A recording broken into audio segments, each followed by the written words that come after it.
I want to point out that the sun shines down its power to all the world and makes the wind blow strong as it will. I want to hope gentle rains can fall upon the land, so lovely earth can stay lovely still.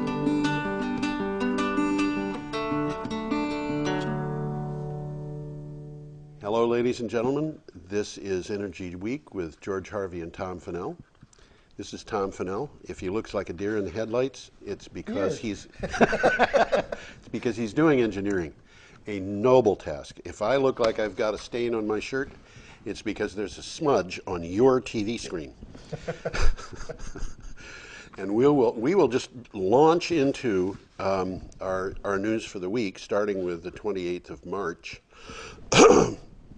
From Glasgow South and Eastwood Extra, we get the news that Scotland's generated a record of 17,011 gigawatt hours of electricity in 2013, a rise of 16.4% on the previous year, according to the UK Department of Energy and Climate Change, which they call the DECC. That means about 46.5% of Scotland's energy needs come from sources such as wind or hydropower, and they've even got a solar in Scotland now, believe it or not, that far north. I can believe it, yeah. They're playing all sorts of good things. Yeah. They're doing tidal. Yep. My daughter Suzanne is studying for her PhD at the University of Glasgow, and she says that it really gets bright in the morning in the winter at about 9 o'clock, and then it starts to get dark again at 3 in the afternoon. And she says it rains all day, and so that explains the Scots' admiration for good whiskey. That would explain it. There's stuff going on there that they're not mentioning much. It's political. I mean, political. Wow. Having a plebiscite, a vote, yeah, on whether to go independent. Yes. And this energy is a big part of the mix. Absolutely, because if they have the energy, then they can thumb their nose at the UK. But the thing that the people in the UK are saying, on the one hand, is, well, we don't have to buy your energy. But on the other hand, if you look at the UK's energy, you got to buy it from somebody. You got to buy it from somebody, and most of their renewable energy is in Scotland. So if they don't buy from Scotland, their energy supply, which is supposed to be, I think, 20% renewable by 2020 or something like that, is going to wind up being about 9%. And the Scots have a goal of being 100% renewable by 2020, which they are saying they're probably going to achieve. They're on track, I think. Yeah, they are. Anyway, enough of that. Analysts Frost and Sullivan expect the global market for microgrids to accelerate rapidly from next year as a thirst for renewable energy driven by PVs prompts greater demand for power in off-grid locations, and we will talk about that more. A good deal. That comes from echobusiness.com. This is the future. Yeah, microgrids. Yeah, and I'm going to push for microgrids in Brattleboro, at least 2 of them.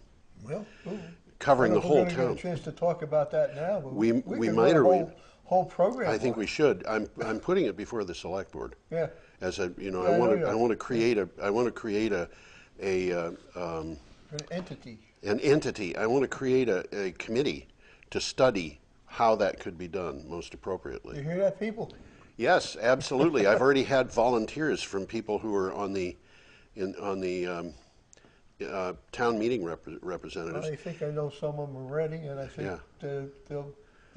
I think this would be fun, and it can't be done by the Energy Committee as much as I admire the Energy Committee, because it involves a business plan.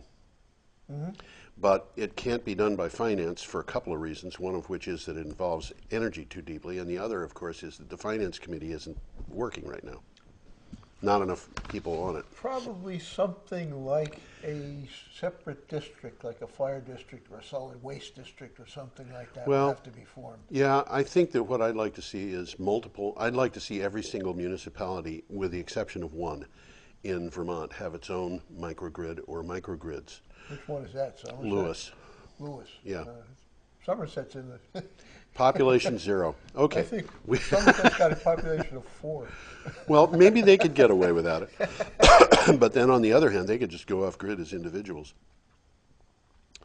Okay, on the 29th of March, we got this. Wind generation in the Electric Reliability Council of Texas. On Thursday, previous day, set a record for power production at one time for the second time this month. That was last month. Wind generation met 10,296 megawatts. And now this is instantaneous production, which means that this is the equivalent of about 10 nuclear power plants at that particular moment. There's no capacity factor figuring into this. This is It's the actual happening. and they're using it. They're using it. So, or nearly 29% of ERCOT's demand. ERCOT manages power for 20. That's a company. That's the Electric Reliability Council of Texas. Manages power for 23 million customers. So this was 29% of the demand for 23 million customers. German utility E.ON said on Friday it plans to retire its 1.3 gigawatt Grafenrheinfeld nuclear reactor in May of 2015, 7 months ahead of schedule, because of economic conditions. Okay. Okay. It's not making what they need to make. It's not making money. The world's been turned on its head as far as power is concerned, and that came from Platts. The Guardian told us the same day, climate change has already left its mark on all continents and across all oceans, damaging food crops, spreading disease, melting glaciers. According to a leaked text of a blockbuster UN climate science report due out on Monday, and it did come out on Monday, and that is what it said, and we will be hitting that more. There is a map. So Tom, do you want to explain what the map is? What's on the left? Well, I'll just read what I've got underneath here. The Humanities' Choice via the IPCC, which is the Intergovernmental Panel on Climate Change, has drawn up these maps. And the one on the left, which looks rather benign, isn't benign. No. That's bad. That's how much? That's the minimum. I think that minimizes future warming. And Yeah. it says that at the end of this period, which I think is the end of the 21st century, they're expecting the world climate change to go up by 2.6 degrees Fahrenheit. Yeah, and the one on the right is if we don't do anything, at the same time it's going to go and up by what was it almost that you 9. said about the middle of Africa? And Oh yeah, right there where that thing is, if you look real close, there's a picture of Lucifer. Okay. He's going to hang out right there. You heard it here first, folks. I can't get it big enough so you can see it on your screen. Now, at home. I can tell you, I tell this to everybody over and over and over again. If you go to the Vermont Agency of Natural Resources website, they have white papers on global warming that tell you what they expect for climate change in Vermont, and basically it's bad.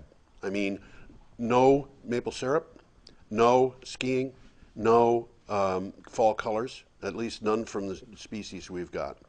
No brook trout, you know, I mean, it was species after species after species. We've got about 1 million species in this world that are going to be affected by climate change at a minimum, in a profoundly negative way. And if we don't do anything about it, it's not going to be 1 million. It's going to be more like 60% of everything. The article that those two pictures came from editorializes a little bit. I just captured. Well, this is from the UN. This is not from some whack-a-ding-hoy. No, the UN Intergovernmental Panel on Climate Change. That's Right. what the IPCC is. Yep. And as with every recent IPCC, this is their editorializing, as with every recent IPCC report, it is super cautious to a fault. Yes, And it's yet super cautious, incredibly folks. alarming. It's It super warns caution. that we're doing a bad job of dealing with the climate change we've experienced. And you know what? If I can interject something here, I have been finding this over and over again, starting about a year ago, and I should have noticed it before. But part of this comes from Koch Industries. Part of it comes from ALEC.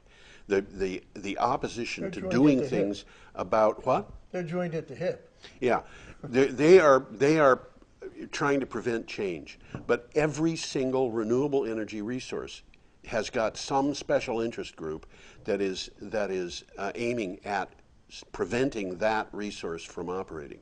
And honestly, looking at those groups, I've come to the conclusion that they are, in fact, first of all, not scientific. They don't back things with facts. Second, they don't give solutions. They only give complaints. Yeah. So I saw one yesterday that was complaining about biomass. They don't care about what it is, how it's done, what the result is.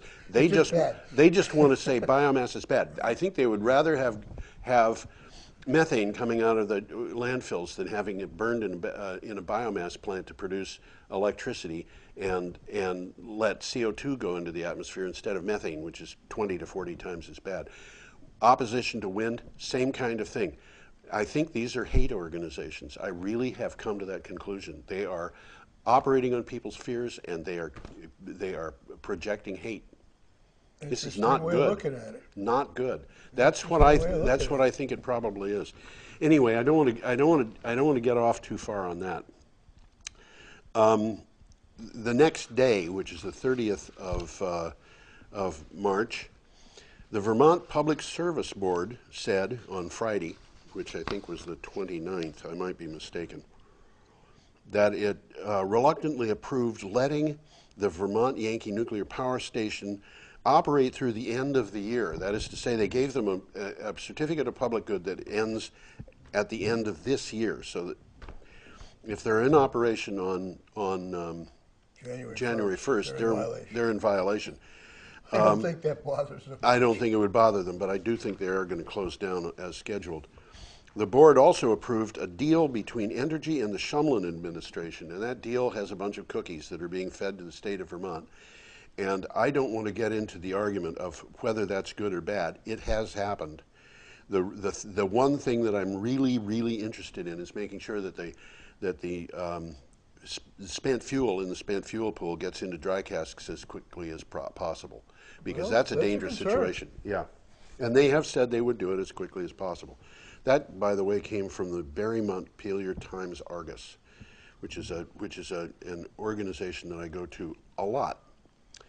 On the same day, the 8-megawatt cogeneration plant at the Marine Corps, I love this one, at base at 29 Palms, which, Tom, you said was the size of Rhode Island? Yep. My gosh. This is one base. One place. Well, there's not a lot going on out there, you know. I mean, they occasionally go out in the guess it's in the countryside, middle of the Mojave Desert. see a turtle in the shade of a cactus. 29 Palms, California will be one of the linchpins of a computerized microgrid the base is developing to manage the energy as efficiently as possible, save taxpayer dollars, and operate off-grid in the case of an emergency. And folks, I got to tell you, I'm pushing for this. Any community can do this except Lewis. Okay. I got a couple of notes on it. It's up on the screen. Actually, you there. know, Lewis already does it. Huh? They're supplying 100% of their demand. Yeah, right. Absolutely. Okay, you have notes on this. That's a picture of what's up there. There's turbines back behind what you see there. Okay. And already 29 Palms got solar, they've got wind, they've got turbines, they've got a couple of turbines. They're just expanding all of this. Yeah. And they're trying to put it all together Yeah. in a connected network. Yeah. One of the things I noticed is the parking areas are all covered with solar panels. They don't need Of course, cars they're in the anymore. desert, you know, Yeah. so it's a good way to keep your car out of the sun. Oh, you mean they've got the cars are parking under the solar Yeah, panels? yeah, Wow. yeah. Yeah, there's an idea. As a matter of fact, last year at SolarFest, I came across a company that actually makes the mounts that you can use for that purpose at your own home. You know, you can put your Yeah. own solar mounts all over your own If you're driveway. in Vermont, that's helpful, but if you're in the Mojave Desert, that's mandatory. Well, yeah, and you'd think they'd just take over the desert because, I mean, it's cheaper to mount these things close to the ground, but they're interested in keeping their cars cool, as you said. Yeah, I have no doubt of it. That came from the Desert Sun. Signs are increasingly pointed to the formation of an El Nino in the next few months, possibly a very strong one. When combined with the long-term global warming trend, a strong El Nino would mean 2015 is very likely to become the hottest year on record so far. And the slowing of global warming that people have been talking about in the last few years, which I would dispute. I don't think there has been a slowdown. Yeah, there's El Nino up there. It looks like a mouth ready to eat you. Wow. That's the Pacific. This is projected. Yeah, yeah. This is all guesswork, but it's pretty good guesswork. Pretty good science. I think they would call it estimations. Yeah. Yes. That's what the Pacific Ocean is going to look like, and where it's very red, that's plus 8 degrees. 8 centigrade. degrees, and that 8 degrees is enough to just completely change the weather patterns for the whole world, from there to Africa and back, and it changes the weather patterns in North America and South America. You know, it'd be interesting. One of the things that happened not very many years ago was that for the first time there was a hurricane in the South Atlantic. It hit Brazil. It was the only hurricane on record that hit Brazil. And I wonder what the connection with these two was. Yeah, I should look that up and see what it was. In case you know, everybody probably knows what an El Nino is, but I think most people do, yeah. An El Nino is characterized by unusually warm ocean temperatures in the equatorial Pacific that contrasts with the unusually cold temperatures in the equatorial Pacific during a La Nina. Yep. Both are associated with extreme weather around the globe. Right. But El Ninos are generally the hottest years on record, since the regional warming adds to the underlying global warming trend. La Nina years tend to be below the global warming trend line. Yep. They're expecting the El Nino to start as soon as April. We're there already. Yep. Peru tracks this closely, and they do for economic reasons. The El Nino threatens to batter the fish meal industry by scaring away abundant schools of cold water anchovy. Yeah. So they got a big economic. They've got a lot of anchovy in Peru. If you like anchovies, go to Peru. Yeah, the whole dynamic of the ocean changes with a change of like 8 degrees in temperature, because for one thing, a lot of fish and a lot of other wildlife can't take that kind of change, you know. Another thing is that the cold water will hold a lot of oxygen. Warm water doesn't do that well. And the result of that is that a lot of fish that require oxygen, this is just an explanation of why fish won't make it in warm water. Just, they will die in water like that. So fortunately they've got other water to go to, but they can migrate to other places. And that's what they do. Okay, on the 31st of March, this came from DigiNews. Up to 24% of all coal-fired electric power plants in the United States may shut down because of EPA regulations, according to a new Today in Energy report from the U.S. Energy Information Agency. Now, I want to point out the U.S. Energy Information Agency is responsible for a lot of data, and much of it is very difficult to understand because it looks like prognostication, and in fact, it's baseline studies. But I think what they're saying here is probably correct. Mm-hmm. You know, what that's going to do is it's going to mean that we're going to have to generate more electricity from natural gas. From something. But natural gas is what's... Right now, they're the leading source. Yeah, and that means that if that's going to run out. The natural gas, it just means that there's more pressure on the natural gas industry. And the government is trying to ship natural gas to Europe to help the Europeans whose sources of natural gas are being threatened by the Russians. The Russians are, according to some people, blackmailing the Europeans into letting Russia take over the Ukraine, which they can do because they supply a large percentage of the natural gas going to Europe. And in fact, there was an article that I did not include in this group. The natural resources minister, I forget what the actual name is, but the environmental minister for Germany was saying, we cannot do fracking in Germany. I read that article. Yeah, she said, we can do a lot of things, but we can't do fracking because Too many people. there's too many people. It's almost as badly populated as the state of Pennsylvania. So it would make sense, of course, to shut down fracking in Pennsylvania, but according to her. But she is saying we just, they can't do it. Now, on the 1st of April, actually, I skipped one here. I have to go back to the 31st of March. Energy Matters. Alteros Energy says it is set to break the world record for the highest wind turbine ever deployed. That is not tallest, it's highest. The next generation BAT, which is BAT in caps, which is an acronym for Buoyant Airborne Turbine. It's up on the screen. It's up on the screen. That thing on the right of the screen, and actually... The right and the left. Right and the left. Same thing. The BAT is on the left, and it's in flight on the left, right? Yeah. I don't have my glasses on, so I can't see it. Yeah, it's a blimp. It's a blimp. It's a little hollow blimp. Not a very big one. Yeah. But I've got hopefully I've got a little video here that I can pull up. It will be the first long-term demonstration of a thing that's cruising up in the air. The world demands cleaner, low-cost alternatives to fossil fuels. Alteros Energies is answering that call with a high-altitude wind turbine, the BAT. For the first time, affordable wind energy can be delivered to the furthest points of the Earth, powering remote communities, off-grid industries, and disaster relief. The Alteros BAT harnesses stronger, more consistent winds found at higher altitudes. At these heights, it produces twice the energy of an ordinary wind turbine. The reason high-altitude wind is so exciting and worth going after is really very simple. There's just a lot more of it. Winds 1,000 to 2,000 feet above the ground are on average 5 to 8 times as powerful as what you get nearer to the ground. Reimagining proven aerospace technology, the BAT uses an inflatable helium shell to lift a lightweight turbine into the air. Power is sent to the ground using high-strength conductive tethers.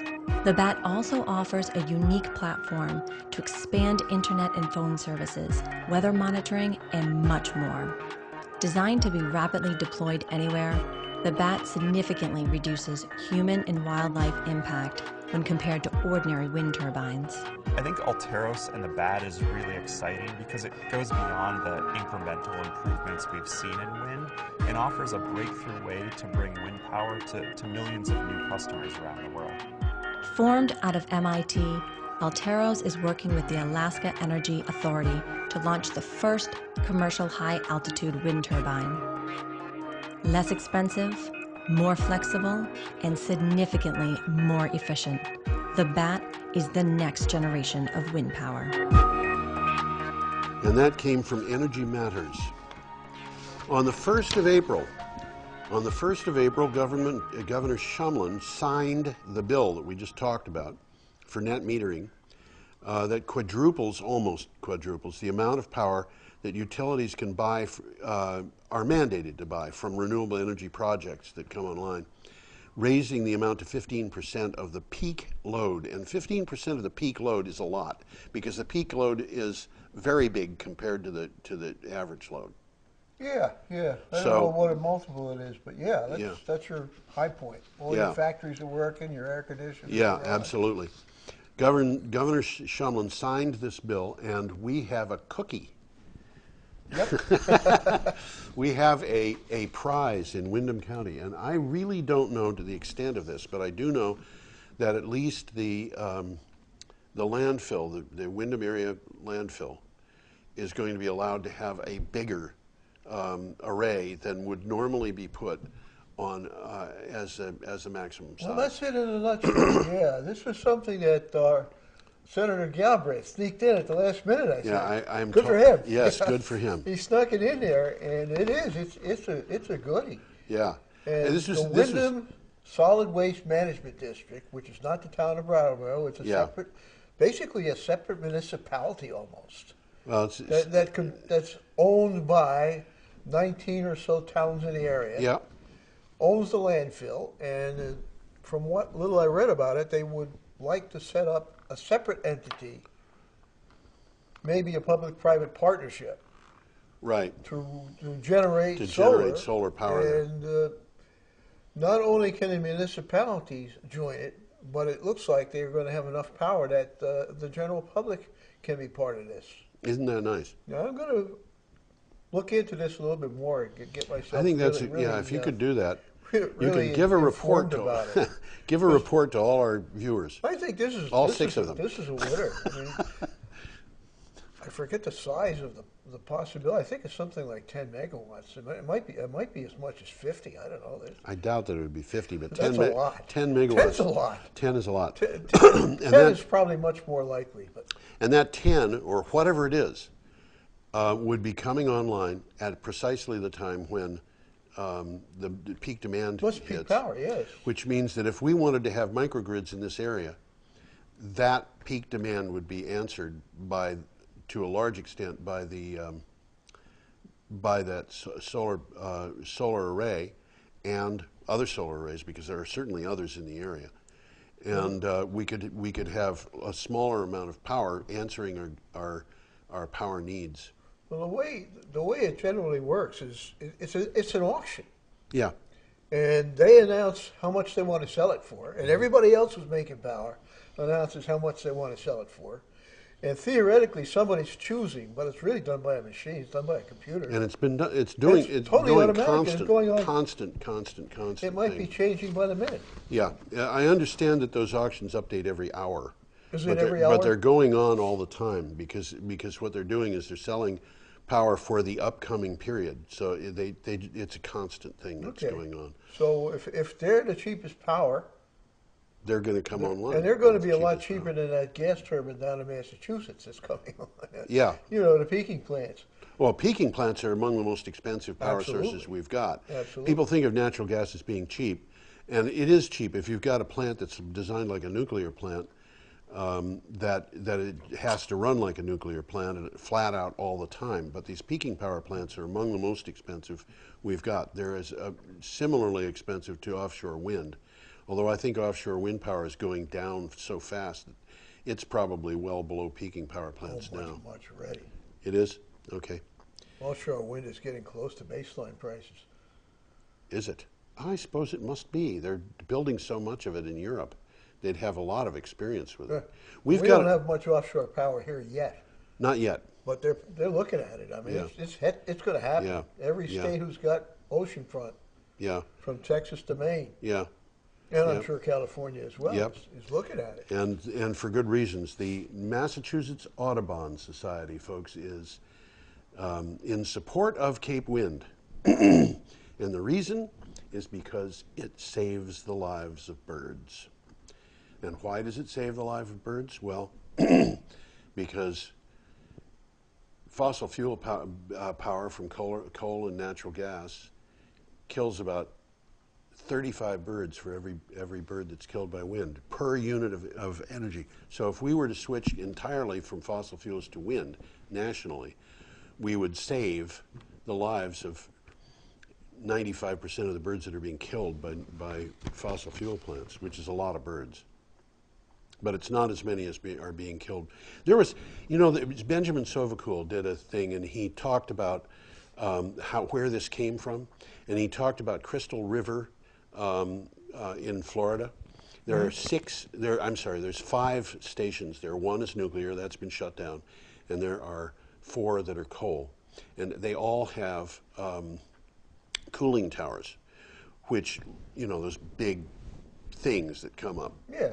People recognize as being associated with nuclear, but in fact they're associated with any kind of Anything needs cooling. anything that needs cooling, which includes the baseline natural gas plants and the coal plants and the nuclear plants. And on 2 successive nights, they went around all of the cooling towers and counted the dead birds that had hit the cooling towers during the night. Just flying into it. Just flying into it. And they found over 3,000 birds. I've forgotten how many the actual number was. It was something like 3,500 birds from 2 nights. And that is a number which is probably 20% of the number that the Canadian government gives for the number of birds killed in an entire year by all wind turbines in Canada. You better say that one again. It Okay, went over my the head. number of birds killed in 2 nights at Crystal River, Florida, was about 20% of the total number of birds killed by all wind turbines in Canada in a year. Wow. These big you cooling don't think towers. about it. You know, I think what might have happened, and it might have been that they just checked those on a day when there were a lot of migrating birds. But those big cooling towers are sitting there. They go up about 10 or 12 stories. They're dark. They're dark. They're uniform, and the birds that are flying are birds like geese and stuff like that. I'm just guessing. Are navigating by looking at the moon and saying, "There it is, there it is," and they are not paying attention to what's directly in front of them because they know that they're hundreds of feet above the they don't expect it. So they just go bang into those things, and but fossil fuels kill birds by poisoning them as well, and it's all a very sad thing. Anyway, you've got an idea of how I feel about it. I'm sure that there's people out there who are going to complain that I'm being unjustly supportive of wind. But if that's the case, give me a study that shows that birds are being killed. I'd like to have something other than an anecdote. The state of New Jersey is trying to flesh out details of a proposed $200 million energy resiliency bank that would... That sounds like a good idea. Yeah, that would dole out federal funds to projects aimed at curtailing outages during extreme weather. That comes from New Jersey So Spotlight. the money's coming from the feds. Yeah, for resiliency. This, I'm sure, has something to do with hurricanes. Oh, you know, and the fact of the matter is this could be from the DOE, but it could be from somebody else as well, because Homeland Security has got reasons to keep the power on. Oh, sure. Guys. Absolutely. No, Okay. This is a good thing. Yeah, I think it is. And we should take advantage of that too. Let's be resilient. Let's have every community in Vermont figure out how it is going to be resilient as a community, except Lewis. They don't have to figure it out. They're already there. On the 2nd of April, once we've got past April Fool's Day, and by the way, neither of those things was April Fool's, in the wake of Hurricane Sandy, states in the Northeast are putting the weight of government policy and budgets behind microgrids. Okay, they're learning from the Marines, I guess. It's not the first time we've used that word in this program. It's the future. Yeah, I believe it is. Self-sustaining islands of electric power to keep critical services running in the midst of broader grid blackouts. Now, a microgrid, the way they're defining it, could be a hospital where all the lights stay on when the grid goes down. Which most hospitals do right now. Right, except in this case, they're designed to go on for a more extended period of time than the batteries will support. And also, microgrids, and we heard this earlier from the discussion of the Marine base at 29 Palms, and we will hit again. The microgrids could be community. They could be a county. They could be a neighborhood. They could be a cluster of houses. They could be anything. It's like being off-grid, except that you're not off-grid. You can make money doing this as a community. You could make money making your own electricity, selling it to your own people, and sell it as an individual. You could do it, exactly. And these are things that, by the way, Green Mountain Power will actually help if you're nice. Or so I'm told. What I see happening is these small microgrids, like the hospital you mentioned, Yeah, will interconnect with other small microgrids, right. which will in turn interconnect with larger microgrids, which yes. will eventually interconnect with the overall grid. Yes. And you're going to see something like a succession Yeah. But of you know, interconnected grids that can stand alone or help each other Right. as this Right. situation requires. right? And we've actually already had one of these in Brattleboro for a long time, which is the generating facility at the Brattleboro Retreat. Yes. They have and three. it still works. Yeah, they have 3 diesel generating gensets down there, and each one is about 1/4 of a megawatt. So they can do 3/4 of a megawatt, and that's an interesting story in itself. How that came about. But they're running on diesel. They don't have to be non-renewable though. They could run on corn oil. Yeah. I mean corn syrup. Corn I mean vegetable syrup. Vegetable oil. Well, Vegetable corn oil. oil. Yeah, I suppose it is. Okay. Oh, I'll just mention something about that. When I was selling energy efficient lighting Yes. to industry and stuff like that, I talked to the retreat, Oh. and they weren't interested. And the Okay. reason they weren't interested was the price of power they were paying was so low that the math didn't work. Oh, of course. You couldn't save enough money to justify the payment because they were buying the power so cheap. Yeah. And the reason why they were buying the power so cheap was an arrangement with Public Service Electric and Gas. No, wrong company. CVPS. CVPS. To be a standby generator for them. Yes. This is a very cute thing. Previously, they had been after CVPS to reduce their power prices because they were buying so much power, and they thought it was unfair that they would buy as a large user at the same rate as a household. Well, I can see why they might think that. But CVPS was unwilling to change their prices. So they went to CVPS one year and they said, if you don't give us a better price, we're going to be generating our own power and we're going to tell you to go away. And CVPS said, right. And the next year, CVPS noticed that they weren't selling power to that organization anymore. Isn't that interesting? And I they didn't had- hear that side. He Yeah, didn't this tell me is that. what I got from a lecture that was given by the guy who was running the arrangement over there. And he said, they came and they said, we need you back. And the people at the Brattleboro Retreat and CVPS made a deal. And the deal was the Brattleboro Retreat was able to generate its own power at 7.9 cents per kilowatt hour. CVPS agreed to sell them power at 6.9 cents per kilowatt hour. Okay. I'm sorry. They could generate it at 6.9. CVPS agreed to sell it to them at 7.9. Okay. Which doesn't sound like a reason to take CVPS's offer until you realize you get to the point that your 1/4 megawatt generator is not able to do enough. You've got a choice of buying a little bit of power from CVPS or starting up another generator. Mm-hmm. So it can be cheaper to buy that power, even though the averages don't sound like they work out. But they made that deal, and the deal was based on one thing that the Brattleboro Retreat had to promise, and that was at a moment's notice they would bring those power generators up, cut themselves off from the grid, or alternatively be putting power onto the grid. Well, sounds like a good idea, really. Yeah, absolutely. It made them a very valuable customer because they were a resource of power in addition to being just a resource of By income. the way, on an unrelated item, but connected to Brattleboro, Yeah. you're familiar with the on-site journalism site, the local journalism site, iBrattleboro? Oh, yes, of course. Chris Grotke, who runs that, has been running a history of Brattleboro. Oh, yeah. Okay. Okay. Little sideline.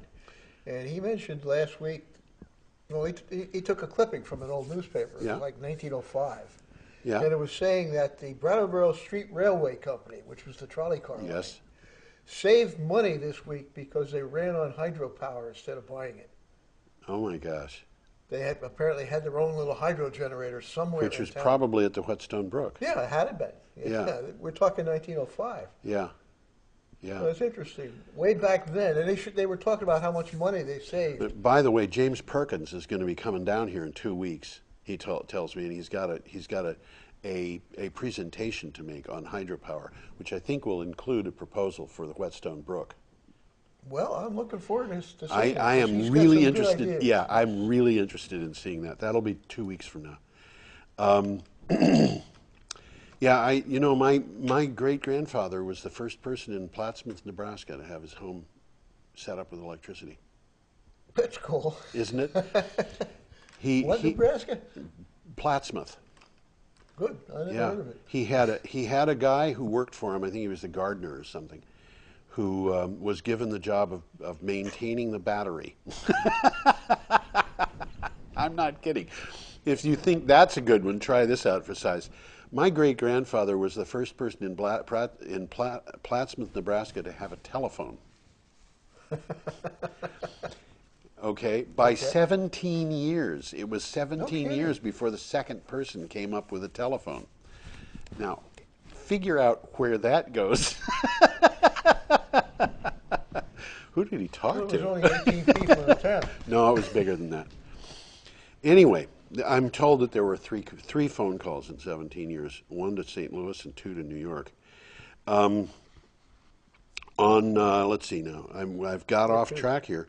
We were talking about. You're on 4.2. I'm on 4.2. That was the one about microgrids. Yeah. And now we're to Northern Ireland's biggest power generator plans to build a huge battery facility that can store energy produced by wind farms.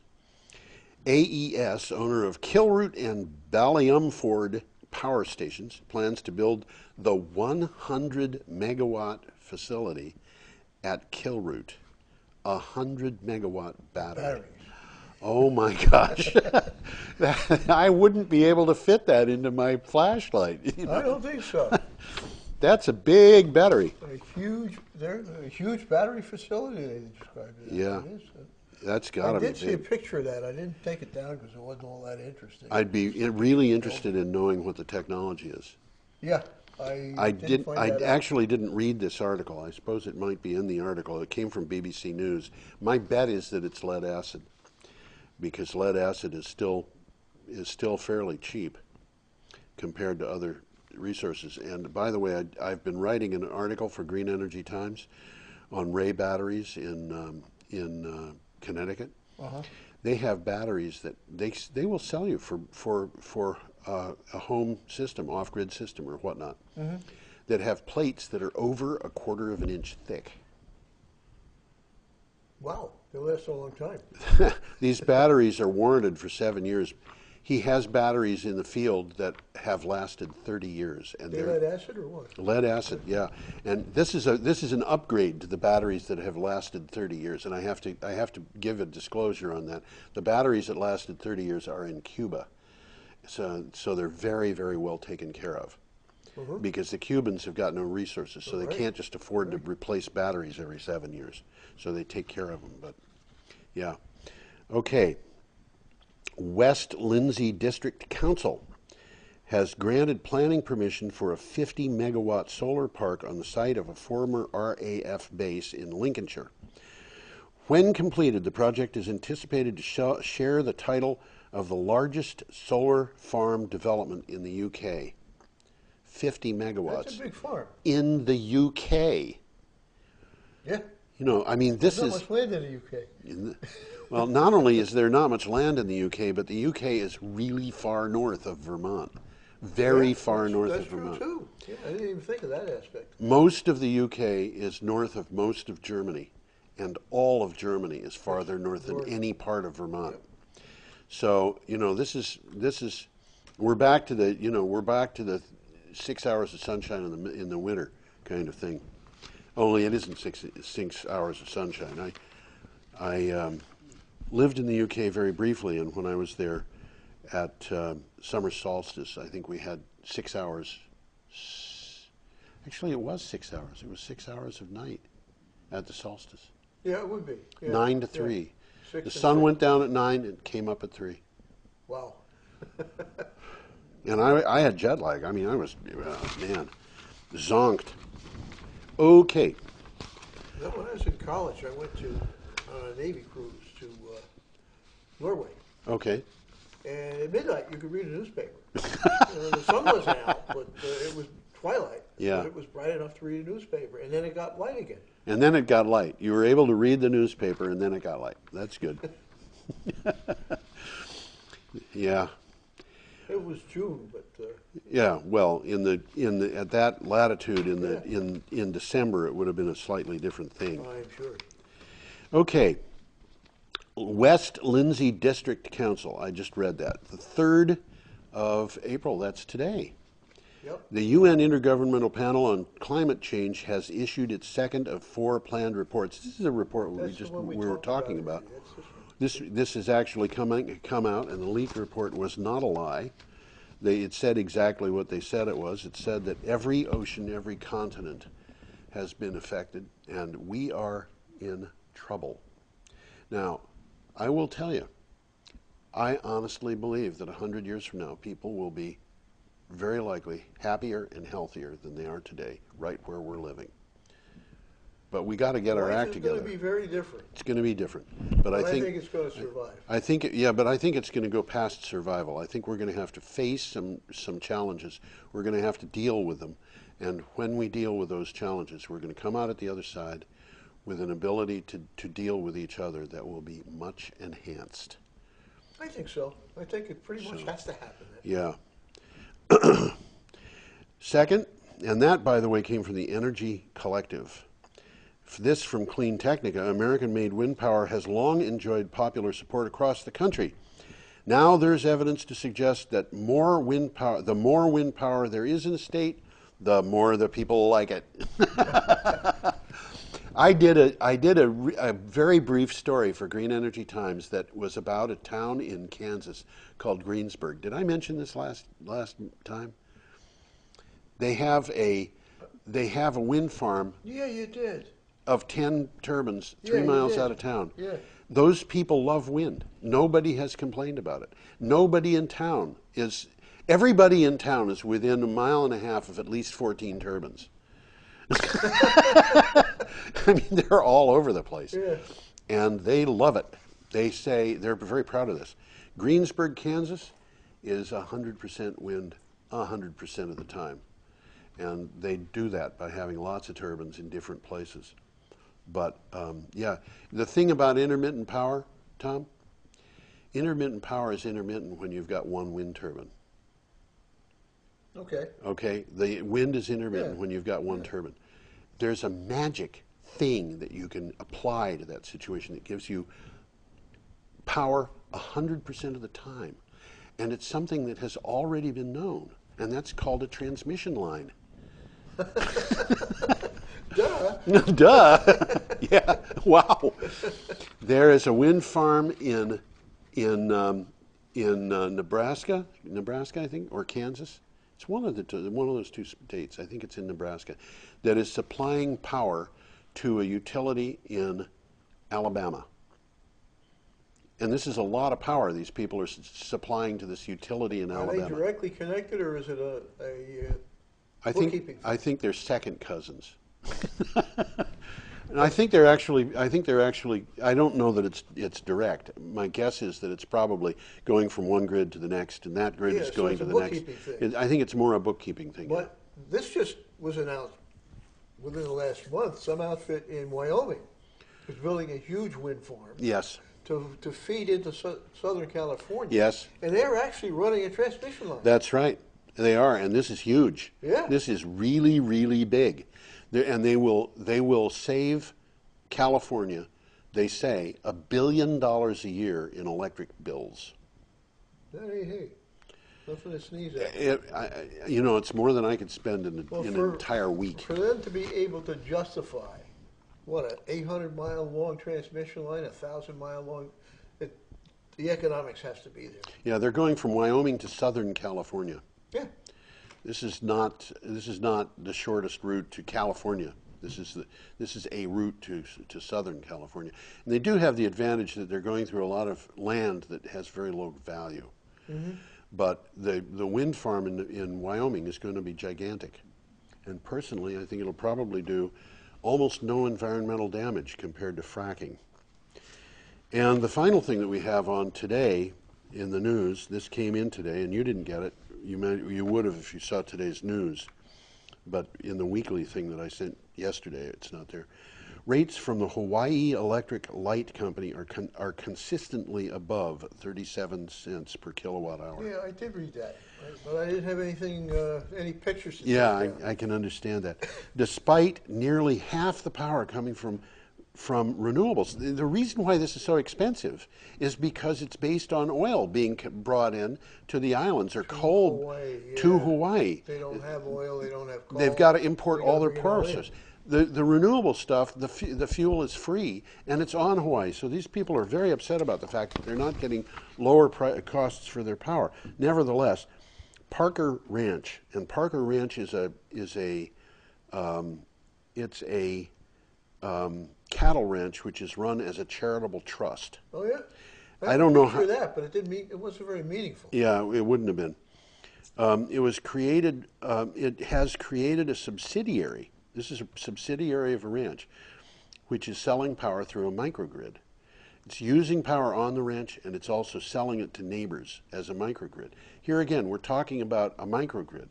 This ranch is huge, and they have decided that it would be cheaper to generate their own power from their own renewable resources, and then whatever they don't, in excess they've got, they're going to put into to give to their neighbors. They're probably going to be grid tied. It would make sense to have it grid tied so they can sell to the grid. But if they can't do it, that's fine. They don't have to sell it to the grid. They can, if they have excess power, they can use it to boil water or generate hydrogen or something. Something like that. There's ways to save it now. There are ways to save it, and as a matter of fact, on Hawaii, they might be able to put up pumped storage. Well, there's mountains. Yeah. Okay. Now, we have got a little bit of time left. What do you got to show us? I got a couple of pictures here. I'll pull this one up. Oh, yes, I love this one. This is that 8-megawatt turbine. That's the nacelle. That's the main power generator. Yeah. That goes way the heck up on that pole. Way the heck. And if you're looking, there's a little guy right down here. That is not Weefolk guy, by the way. That is absolutely. He's about 6 feet tall or something close. Something close to that. So this thing here is about as big as some of those log trucks that go down to Sasamos. Yeah. And you had said earlier you thought that the shape of it might have been dictated by the largest object you could put on a road. That the size of this has been determined by what they can reasonably get over the highway. Yeah. So although, you know what? These things they're manufactured in Denmark. These are mostly offshore, so they can float them out to sea. They can float them out to sea. That thing could leave Denmark, and where it's manufactured, and never go on land again. Mm-hmm. So But looking at that one, like I said, it's about as big as a large over-the-road truck, maybe even a little bit larger. Yeah. And that's 8 megawatts. 8 megawatts. And I'm sure as we're speaking here, there's people trying to figure out how to make it 10. Oh, are you kidding? They're probably trying to figure out how to make it 20. But there's got to be a limit. Well, one of the limits for these things is the price of neodymium. Yeah. Because the magnets that they're using are neodymium magnets. So they're stronger magnets using an exotic earth. Right, and if for folks who have not had any connection with neodymium, you do hear about neodymium magnets from time to time. Neodymium is not something that the fact of the matter is you've got these elements around, but it's very Nobody knew what to do with them. Yeah, they were called rare earths, and nobody really understood what they were at all until the second half of the 19th century. And then they started to separate them, and they figured out that there was more than one element involved in this, and I've forgotten how many there are, but there's a bunch of them: dysprosium and neodymium and protactinium and gadolinium and europium. Unobtainium. Huh? Unobtainium. Unobtainium. That's one of them also. I used to work in the chemical industry, and I worked with a lot of gadolinium, and most people I've known who are chemists had never seen a gadolinium compound. I'm one of them. These are special things. They're very unusual. What else have you got? Well, we were talking about that blimp before. Yeah. And there's another blimp. Oh, yes. The autonomous solar-assisted airship. Which is on the right-hand side of the screen. It's kind of a floating satellite. Yeah. And these things, you can get a camera on one of those things that will give you a much better resolution than something that's in high orbit. These things are actually in the atmosphere. Right now. They're real. Yeah. Uh-huh. And they're like 12 miles up. So they can probably do photographs of things like license plate Well, I numbers bet if you they they can. felt What they're like it. talking about here is border and maritime surveillance, boosting mobile network capacity, extending internet coverage, and enhancing GPS. Right. And it's able to maintain a stationary position. This isn't tethered.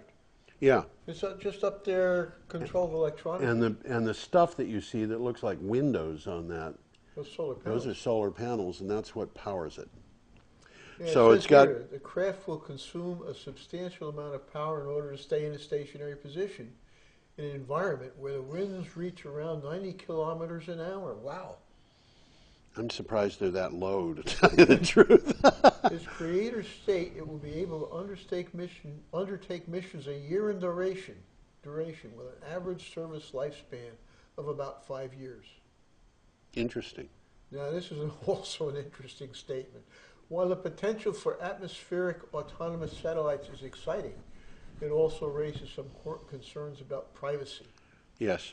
These vehicles will be able to take higher resolution images than traditional satellites. Yes. And they can read license plates. Yes. And they can, yeah. They could I mean, we're talking 12 miles. An ordinary camera is not going to be able to do it to identify the face of a person, but I love Big Brother. the equipment of that type, I would think, could be problematical. This is an interesting. Another reason not to go swimming nude in your swimming pool, or to go swimming nude in your swimming pool, depending upon your attitude. In your body. There's another interesting couple of pictures here. Not mine. My body wouldn't qualify for that kind of work. Well, maybe it would. This is the Bay of Fundy. Yes, there you go. High tide and low tide. High tide and low tide. And that, by the way, is in an area where the Bay of Fundy, well, you don't even see how low the tide is, ultimately, because you can't even see, is the water level visible, or is that just mud in the background on the low tide one? On low tide, it's rocks. I mean, there's a boat sitting there on the ground. Yeah, but behind the rocks, it looks... That's a river. That's a or river. Or a bay or something like Yeah, that. So I'm just wondering whether that's actually just water. about the end of that pier is the end of this dry land. Yeah. And then there's some kind of body of water behind it. Okay, so this difference is actually rather small for the Bay of Fundy. There's And bigger places. there's than that. places where it's well, much let's bigger. take a look at the Bay of Fundy. I've got it here. And you had told me something I never knew about waves. There is the Bay of Fundy on the right, and on the left is a Bigger Bay of Fundy. bigger form, so you can see it relation. It's got the geographical designation. This is New Brunswick.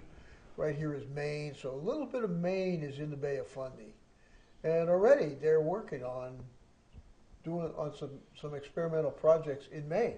Yes. And they're definitely working on some of the projects in the Bay of Fundy for tidal power. I think it's the highest tidal power in the world. That's what I've been told. The Severn estuary is similar, and it's actually even similarly shaped, but it's not as big. Bay of Fundy has got huge tides. There's a lot of power going in and out of there. I have no idea how much power would be generated from that, but I would think that it would be a substantial amount. Well, the potential is enormous. The potential is enormous, yeah. That's a big place. I mean, if you think about it, the potential for power is enormous. We've got, I've forgotten which government agency said this, but the United States has enough potential for offshore wind to supply all of our power needs for electrical power. That's just offshore wind. And, we've got huge quantities of power available. You know, Tom, we're getting up on the end of the hour, and I think it would be a good point to break off. I have to go work because we've got a deadline at Green Energy Times. So I'm going to say goodbye. Tom is going to say goodbye. You saw his hand go by, I think. There you go. There it is. Yeah, why don't you switch that to you so that people can see your face? There we go. Tom Fennell. Hey, there you go. Which camera's looking at me? Oh, I think there it's, it is. Is it this one? No, it's this one. No, It's that